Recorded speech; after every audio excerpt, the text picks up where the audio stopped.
నమస్కారం. DR focus health కి స్వాగతం. కంటి శుక్లాన్ని ఎలా గుర్తించాలి? దాని లక్షణాలేంటి? కంటి శుక్లం ఆపరేషన్ కి ముందు, ఆపరేషన్ కి తర్వాత తీసుకోవాల్సిన జాగ్రత్తలేంటి? ఈ ప్రశ్నలకు సమాధానాన్ని మనం ఇప్పుడు తెలుసుకుందాం. కంటి శుక్లం సమస్య ఎలా వస్తుంది? కంటి బాహ్య పొర అయిన రెటీనా చాలా సున్నితమైనది. కాంతి పడినప్పుడు స్పందిస్తూ ఉంటుంది. కంటిలోని ఈ సహజ లెన్స్లు కంటిపై పడే కాంతిని ప్రతిబింబించడం ద్వారా స్పష్టంగా చూడగలుగుతాం. అందువల్ల ఈ లెన్స్లు శుభ్రంగా ఉండడం చాలా ముఖ్యం. సాధారణంగా వయసుతో పాటు కంటి శుక్లాలు వృద్ధి చెందుతాయి. 40 ఏళ్ల తర్వాత కళ్ళల్లో వచ్చే మార్పుల వల్ల కంటి శుక్లాలు వస్తాయి. కంటి శుక్లం వస్తే కంటి లెన్స్ లోని ఫైబర్లు తెల్లగా మారడం మొదలవుతుంది. దీంతో రోగుల చూపు మసకబారడం ప్రారంభమవుతుంది. సాధారణంగా వయసు పైబడిన వారిలో ఈ లక్షణాలు మొదలై కొన్నేళ్లకు చూపు మసకబారుతుంది. కంటి శుక్లం ప్రారంభ దశలో పెద్ద సమస్యగా ఉండదు. మొదట్లో ఇది లెన్స్ లోని కొంత భాగాన్ని మాత్రమే ప్రభావితం చేస్తుంది. కానీ ఈ బూడిద రంగు క్రమంగా పెరిగి లెన్స్ పూర్తిగా ప్రభావితం అవుతుంది. అది చూపుపై ప్రభావితం చూపుతుంది. రెటినాలోకి వచ్చే కాంతి పరిమాణం తగ్గినప్పుడు కంటి చూపు బుదరగా అస్పష్టంగా మారుతుంది. కంటి శుక్లాలు ఒక కంటి నుంచి మరో కంటికి వ్యాప్తి చెందవు.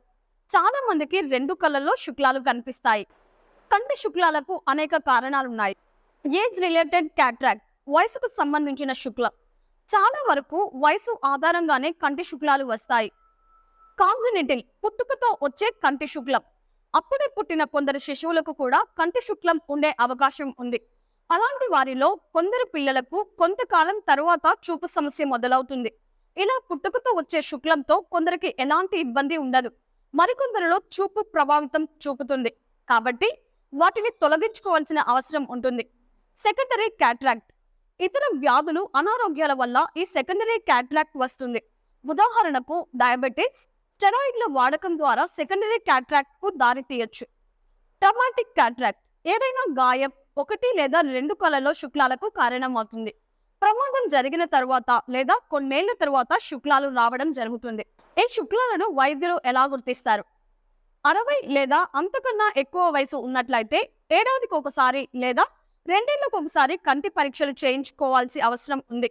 కంటి పరీక్షలు చాలా సులభం, ఎలాంటి నొప్పి కూడా ఉండదు. వైద్యులు కళ్ళల్లో కొన్ని చుక్కల మందు వేస్తారు. అప్పుడు కళ్ళు స్పష్టంగా తెరుచుకుంటాయి. ఆ తర్వాత కంటి శుక్లం లేదా ఇతర కంటి సమస్యలు ఏదైనా ఉన్నాయో అని వైద్యులు పరీక్షిస్తారు. ఈ కంటి శుక్లం వచ్చిందా అని తెలుసుకోవడానికి లక్షణాలను మనం ఇప్పుడు చూద్దాం. చూపు మసకబారడం, ఏదైనా వస్తువు బూదరగా కనిపించడం, రాత్రిళ్ళు చూపు మందగించడం, వెలుతురును చూడలేకపోవడం లేదా కళ్ళు మరింత సున్నితంగా అనిపించడం, ప్రకాశవంతమైన రంగులు లేదా పసుపు రంగుల్లో కనిపించడం. ఇవి లక్షణాలు. కంటి శుక్లాల ఆపరేషన్ ఎలా చేస్తారు? సహజమైన మన లెన్స్ వల్ల చూపు స్పష్టంగా ఉంటుంది. అయితే శుక్లాలు ఆ చూపును మసకబారుస్తాయి. కంటి శుక్లం 3 రకాలుగా ఉంటుంది. వాటిలో లెన్స్ మధ్యలో ఏర్పడే కంటి శుక్లం మొదటి రకం. లెన్స్ కు వెనక వైపు శుక్లం ఏర్పడడం రెండవ రకం. కంటి బయట పొర కార్టెక్స్ లో కంటి శుక్లం ఏర్పడడం మూడవ రకం. కంటి శుక్లం ఆపరేషన్ లో శుక్లాన్ని తొలగించి అక్కడ కృత్రిమ లెన్స్ అమర్చేందుకు కార్నియా అంచున చిన్న కోత అవసరం అవుతుంది. కృత్రిమ లెన్స్ కు ఇంట్రాక్యోక్యులర్ లెన్స్ అంటారు. ఇంకా సరళంగా చెప్పాలంటే ఒక చిన్న బంతి లాంటి దానిని కంటి లోపలికి పంపుతారు. ఆ చిన్న వస్తువు లోపల కదులుతూ అల్ట్రాసౌండ్ తరంగాలతో శుక్లాన్ని విభిన్నం చేసి ద్రవ రూపంలోని గ్రహిస్తుంది. అదే చిన్న రంధ్రం ద్వారా ఒక ఫోల్డబుల్ లెన్స్ ను లోపలికి ప్రవేశపెడతారు. ఇది మునుపటి లెన్స్ ను భర్తీ చేస్తుంది. వివిధ రకాల కృత్రిమ లెన్స్లు అందుబాటులోకి ఉన్నాయి. ఉదాహరణకు diagonal number lenses, ల్యామ్ vision lenses, bifocal lenses దూరం దగ్గరవి చూసేందుకు, ట్రెపోకల్ లెన్సెస్ ఏటవాళ్ళు దూరం దగ్గరవి చూసేందుకు ఉన్నాయి. వాటితో పాటు అనేక రకాల లెన్స్లు ఉన్నాయి. రోగి కంటి అవసరానికి అనుగుణంగా వాటిని అమర్చుతారు.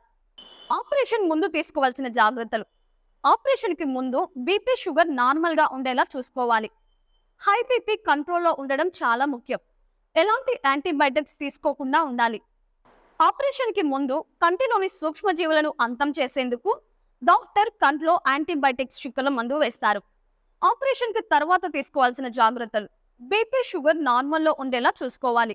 రోడ్డు శుభ్రంగా ఉండడంతో పాటు చుట్టుపక్కల కూడా పరిశుభ్రంగా ఉండేలా చూసుకోవాలి. సబ్బు కళ్ళల్లోకి వెళ్లకుండా జాగ్రత్త పడాలి. గోర్లు కత్తిరించుకోవాలి. ఇన్ఫెక్షన్ ను నివారించేందుకు ఎప్పుడు చేతులు శుభ్రంగా ఉంచుకోవాలి. ఆపరేషన్ తర్వాత కూడా కొందరికి చూపు ఎందుకు పోతుందో మనం ఇప్పుడు తెలుసుకుందాం.